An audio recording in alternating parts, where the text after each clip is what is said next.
into my first home after I graduated, my mum gave me an old Hoover that belonged to my granny. It was in storage for a good couple of years, with the old bag still inside. Say what you will, 2019 was another excellent year for smut. In this Best of the News Quiz 2019 compilation, if not in real life, America has been suspiciously quiet so far. But don't worry, we had our eye on the more American side of the pond when Kiri Pritchard McLean's turn in the guest chair in September coincided with the launch of an impeachment inquiry against Donald Trump. This is the news that an impeachment inquiry has been launched against US President Donald Trump after he admitted to asking for help investigating his political rival, the former Vice President Joe Biden, during a phone call with the President of Ukraine. Trump claims he put no pressure on the Ukrainian president, but that is a bit like when I asked my partner, do you want marriage and kids in the next 12 months, or should I just cut you out my life now, no pressure? Trump has called the inquiry a witch hunt. Personally, I'd love to see Trump in the ducking stool, if only to find out what colour he is, actually. Then autumn came round, and with it, party conference season. I always say, it's not proper autumn until I've seen Jeremy Corbyn doing the running man at a sticky disco at a conference centre in Brighton with an inconvenient Remain protest going on just behind him. Andrew Maxwell, long before ITV made him the funniest person you've never heard of in I'm a Celebrity, managed to achieve the impossible and find the entertaining side of the Lib Dem conference. Speaking of grabbing attention at the Lib Dem conference, does anybody know what Chris Davis, the Lib Dem MEP for the northwest of England, was dressed as?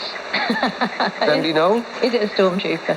No, he wasn't a stormtrooper. Is it Boris Johnson? He wasn't dressed as... Is it Chuka Ramuna? That would have been culturally insensitive. That's very... That was, frankly, Prime Minister of Canada material. Does anybody know? Was it an EU flag? He wasn't dressed in an EU flag. Was it a chicken? It's close. A duck? A goose? Further away. Turkey? An owl? A mallard. Not a bird. I was just going to throw a peregrine falcon down. This could take a while. This is all my fault. He was dressed as a fish. But why? He was dressed as a fish to promote Fish for the Future. For the Fish for the Future campaign. Is this an eco thing to stop us eating beef? Was it that? I don't know. It doesn't say anything further in the note. Conference season, the gift that keeps on giving. This is the Labour Party conference, which was so long ago. So much happens, though. You get nostalgic for a Monday. Yes, there was a Labour Party conference, and there were no big scoops, I don't think. There was some standing ovations and some chants of, oh, Jeremy Corbyn. I mean, even he must be sick of that song now. It's like, it's just, sing a different, give it a middle eight, write a chorus. So the conference ended up, they rejected a move to outright back remaining in the EU, and that was all a very chaotic vote. Some people weren't, it was very close, you know, go figure, and a lot of people weren't clear which way it went, because they did it with a clapometer, and Labour are planning to nationalise the trains and the pharmaceutical companies, because if there's one thing that we can take away from everything that's been going on, is that governments are really good at managing things. In October, it was Andy Zaltzman's turn to host the quiz, and he added a futuristic touch with the Equivocax Subtextricator 5000p. We now have a bonus round, because party conference speeches are not politics at their most scrupulously honest. I think we can all probably agree on that. So what do the words of our party leaders actually mean? To find out, I'm going to turn to this high-tech device. It's the Equivocax Subtextricator 5000p, making its return to Radio 4. Basically, you put any words into it, it interprets what those words actually mean, and it tells you the subtext, so we can work out exactly what's going on. So I'll just get it switched on. Let's get the aerial up. Yep, okay. Let's see if that's up now. Subtextricator on.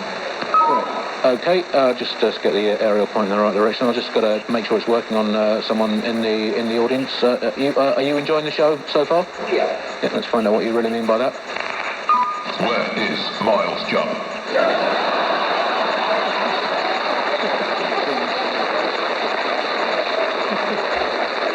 Seems to be working fine. I prefer Miles Jump. Well, it's clearly working. So we're going to put some of what Boris Johnson said to the nation this week to find out what he really meant. So when Boris Johnson said this, what did he really mean?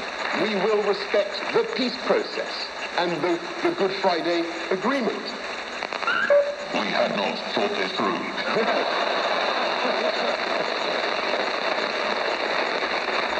Phil Wang's turn in the guest host chair was recorded against the backdrop of Extinction Rebellion protests in central London and around the world. But he proceeded with the calm demeanour of a man not unfamiliar with angry crowds protesting outside his gigs. Last week, Extinction Rebellion protesters sprayed fake blood on the Treasury. They may need to brush up on the history. They think the British Treasury is unfamiliar with being soaked in blood. Concerns were also raised when Dominic Raab appeared to have been covered in blood, but he said not to worry, and that was from something else. Some guest hosts last year proved more rebellious than others. Well, as I'm guest host, I thought I'd try and put my own stamp on proceedings, so I actually suggested we start with question 2. And the producer said, absolutely not. And I said, listen, mate, I don't count down to the man.